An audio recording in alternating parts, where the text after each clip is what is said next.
చాలామంది 'హిట్ 3' చూసిన తర్వాత దీంట్లో ఇంకొక క్యామియో మిస్ అయిపోయిందే అన్నట్టు చాలామంది డిసప్పాయింట్ అవుతున్నారు. అది ఎవరో కాదు, మీకు తెలిసే ఉంటది. 'హిట్ 1'లో ఉన్న మన విశ్వక్సేన్ గారు. సో తన క్యారెక్టర్ ఉండకపోవడానికి కారణాలైతే కొన్ని ఉంచిండు మన శైలేష్ గారు. మెయిన్‌గా చెప్పుకోవాలంటే చాలామంది ఆడియన్స్‌కి ఇప్పుడు 'హిట్ 3' వచ్చిన తర్వాత అలా అనిపిస్తుంది. అంతే, ఏం లేదు. కానీ నిజం చెప్పాలంటే అన్ని క్యామియోస్ ఒకే వేలో చూపెడితే మాత్రం అసలు బాగుండదు.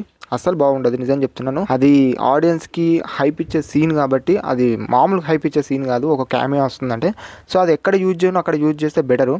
ఇన్ కేస్ మనకు పార్ట్ 4లో కనిపించచ్చు, మేబీ చెప్పలేం. 'హిట్ 4'లో మన కార్తీక్ గారి పక్కకు చెప్పలేం భయ్య. ఎందుకంటే ఆల్రెడీ ఆ 'హిట్ 1'లో చాలా గ్యాప్ తీసుకున్నాడు. హాలిడే అన్నట్టు, వీకెండ్ హాలిడే అన్నట్టు మన హీరో తెలుసు. సో ఆ ఫిలిం చూసిన వాళ్ళకి కొంచెం ఐడియా ఉంటుంది. మరి ఎలా ఉండబోతుంది 'హిట్ 4' మీద అనేది మీ ఒపీనియన్ ఏంది కామెంట్ చేయండి. అండ్ కార్తీక్ గారు అంటే ఎలా ఉంటుంది అనేది మీరు కామెంట్ చేయండి. అండ్ ఇంకొక విషయం ఏంటంటే 'హిట్ 1'లో ఉన్న క్యారెక్టర్ మన విశ్వక్సేన్ గారు అద్దర కొట్టేస్తారు భయ్య. నిజం చెప్తున్నా, అది నో డౌట్ అని చెప్పుకోవచ్చు తన క్యారెక్టర్లో.